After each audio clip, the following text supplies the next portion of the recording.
Todos nós, uma hora ou outra, precisamos conhecer coisas novas, novas pessoas, novas culturas, coisas que particularmente eu sempre gostei de fazer.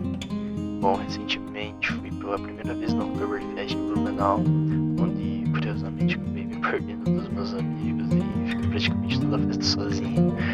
Mas isso foi uma coisa boa porque me deu a chance de conhecer muita gente, vários lugares do Brasil, do mundo também. Bom, eu gravei alguns momentos da festa, mas talvez não deu um vídeo tão grande, então eu peço